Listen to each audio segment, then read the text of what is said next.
I'm going on my second month as a carnivore. I did the wrong thing and stepped on the scale and didn't lose a pound. I'm going to go for 90 days and see what happens.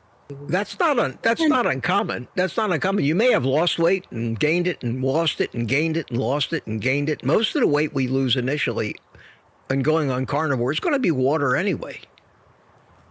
And it also depends whether you are heading up into the diabetes spectrum and have high insulin. Because let's face it, when you have high insulin, you're not going to lose weight. Your body is not giving it up. The insulin tells your fat cells to be in storage mode. And the reason it tells your body, because the insulin comes from the fact that you have eaten a lot of sugar. Now, maybe because you've been on carnivore for a month, it doesn't mean after 30 years of eating sugar, your body got the message yet that, hey, we're not living on sugar. It takes time. Everybody expects to see results the first 3 days. You're lucky if you see real results the first 6 months. You may see some hints at results. But you're set in your ways, whether you realize it or not. Your physiology is set in its ways. Your body has learned. Your epigenetics have all adjusted themselves to live that way. There are so many changes that take time. And gradually, the healing takes time. When you cut yourself, it doesn't heal in 3 minutes. It takes maybe 4 days, 2 weeks sometimes to heal over. Things happen slowly when they have to change at that cellular and molecular level in your body. So you're a sugar burner, and you're still a sugar burner, even though you've been on carnivore. You will start to burn some fat, but you still haven't convinced all the cells and everything else and your subconscious mind that you don't have to have sugar, and it will keep your insulin up. And eventually you'll start making less and less insulin. And sometimes that takes quite a time, depending on how severe your diabetes is. And if you're still injecting insulin to control your diabetes, you're screwed. You're screwed because every time you inject insulin, you're shutting your fat cells down. Maybe you reached a point, if you're on insulin or a diabetes medication, that you can start weaning off. But good luck getting your doctor to go along with that. He thinks we're all crazy in most cases. So it's very, very normal. What's happening to you is very normal. Doesn't mean it's not working. It just means that you're just now beginning. And I can tell you, just from the experience that I've had and all the people that have commented to me over the last year and a half, the thousands and thousands of comments of people who it eventually worked for, people who had stubborn weight stalls for 3-4 months and finally,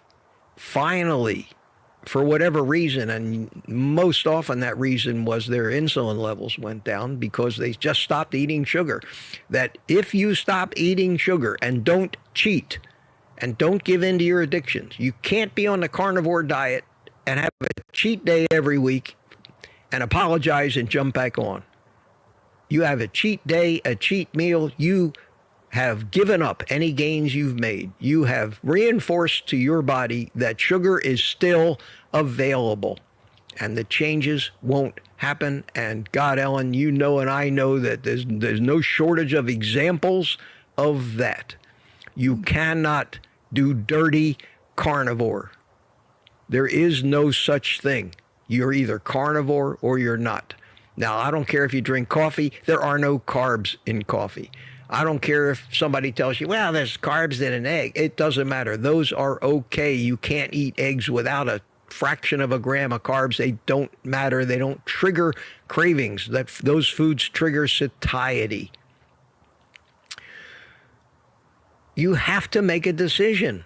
You're either doing it or you're not doing it. And if you think you can do dirty carnivore, that you can make the carnivore bread and the carnivore pizza crust and just a little bit of sauce, you will not give your brain and your cells and your chemistry the message, the fun is over, my friend. There's a new sheriff in town. Get used to it. That's the sad fact, and it plays itself out every day. Sounds a little draconian. And it may be you're a person that doesn't have to stay that strict for the rest of your life. Once you've made that change, maybe you're not that severe a carb addict, but you have developed the physiology of a sugar burner, and you need to shock your whole system in every way back into the reality of this is the way it's supposed to be. So look at yourself, to whoever made this comment. Look at yourself. Have you cheated? Have you had a bite of sugar? Are you allowing yourself, well, this little bit won't hurt? Because that's what we all do. Our subconscious is negotiating with us. It's not your fault that you fall for this, but recognize it and continue to stuff your face until those cravings and those thoughts go away. And that could take a month or two. Just eat meat. Whenever you feel like you want something else, eat more meat. And if you do that, you have a shot at actually succeeding. And if you get past a couple of months, you're probably home free. Home free. So I don't know how to better say that than the message that I continually put out there every day. And that is, learn how to start carnivore. Don't cheat. No such thing. You cannot succeed if you keep negotiating with your subconscious that it's okay to eat the things you're trying to get it used to not having available. Because that's the sure way to force your physiology to change. Because we just went over why. And if there's no sugar available, your cells have no alternative but to have the Randall cycle, switch everything over to a fat-burning metabolism. And it might take a while for your insulin levels to normalize. But that's why most people have stalls, is because even though maybe they're burning fat, their insulin levels have not normalized yet. So their fat cells are still locked away. And what they find in that phase is they're in fuel no man's land. Well, I can't burn sugar because I don't have any. I can't burn fat because my fat cells are locked up. Maybe that explains why I feel so bad and have so little energy on this carnivore diet. And then they come out and state to everybody, carnivore doesn't work. I went carnivore and it just made me tired and I had no energy and I felt sick. Well, welcome to what they call recovery. Ask a drug addict that's trying to get, or an alcoholic, how sick and miserable they feel as their body is taking weeks or up to a month to actually come to terms with the new sheriff that's in town. It's normal. It's why I tell people, throw away your scale. It will only sabotage any efforts you're making. It will only disappoint you, because we as a society and we as a human race have become so accustomed to accepting the fact that weight loss is the only thing that matters and nothing else. And we know on carnivore that weight loss is just a wonderful byproduct of getting healthy. And that getting healthy and getting back to a primal way of living, the way we are supposed to live, is what the real goal is. So instead of worrying about how many ounces you lost yesterday, no matter how many ounces you lost yesterday, worry about how healthy you're getting, even though you don't see any signs of it, because you can't help but get better unless something very basic is broken in your body. And it could be, but that would be a severe case of somebody very old that is unfixable at this point. And that doesn't happen to most of us. I think that I'm going to keep harping on that message. Stop concentrating on weight loss. I'm going to tell you something. You go to any place where a lot of carnivores congregate, and Ellen, you were at Kerry's up there for his meeting. Yes, how many hundreds of people were there? Recently, there were 150 50 people. Okay, how many of those people do you estimate had been carnivore for over a year? Oh, I mean faithful carnivores that you've that. carnivore for over a year. I really don't have a good handle on that because, of the way it was set up in the movie theater, there was not a lot of interest. I'm going to Okay. say 50%. I don't know. 50%. Okay, well, let me ask you a question. If I had to ask you how many people in there were obese and how many were thin, what would you say? I would say the majority, it was 75% were not obese, or not overweight. I would say, normal. So the ratio of thin to obese was way less than the national average in this country. Okay.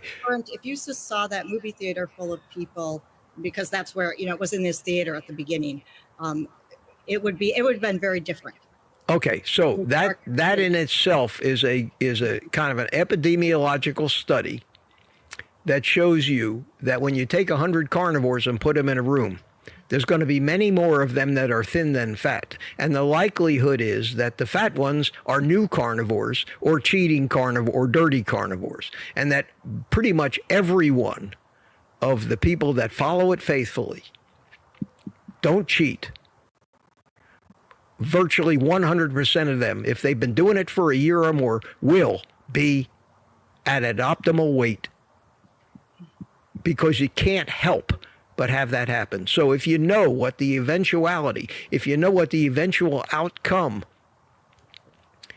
of being on carnivore for a year or more and being faithful to it, the eventual outcome is you will not want the crappy foods anymore. You will love your life. You will never be hungry. You will never have cravings, and your weight will normalize. And if you know that maybe it's going to take a year for that to happen, but you're going to be able to sustain it healthily for the rest of your life, that should motivate people to do this more than anything else. And it doesn't even involve owning a scale, does it? It doesn't even involve ever stepping. Who cares what you weigh? You can't control that. The only control you have is what you eat. You may think you can control it by doing this, eating that, taking this supplement, changing your food. Just eat 70% or so fat, the rest protein, no sugar. Give it a few years. Where are you going? I mean, we're all going to the grave. You in a hurry, more of a hurry than I am to get there? Be patient. Be patient. I always love Ken Berry. He says, take some vitamin P. Patience. That's one of the only vitamins you really need to take. And it will work. It can't not work if you do it right, because you are not giving your body anything that will keep your fat cells closed or can be converted to body fat when you're in fat storage mode. You don't need to worry about ketosis, all that other stuff. So that's my commentary on that comment. And I hope, again, really, I have 142 people in here watching. That's fabulous. And I'm hoping that that hammers the point home. And I'm only talking about what I noticed over almost 2.5 years of being strict carnivore with no cheating. What I noticed myself, I am still losing, even though I'm thin, I'm still kind of settling into what I think my body finally thinks is its ideal weight. I'm about 135 pounds right now. I still have a little fat around my midsection. My body fat percentage is still hovering around 13 to 15%. I'm not one of these ripped bodybuilders that's trying to, have no body fat. I'm healthy. I've got enough fat to survive should anything happen. I eat plenty of food, and my weight just does what it does. And once a week or so, I step on the scale just out of sheer curiosity. I have no goals. Weight loss goals are not necessary. You shouldn't have a weight loss goal. It's not up to you to decide what you want to weigh. It's up to your body to decide at what weight you are the healthiest and everything is working best.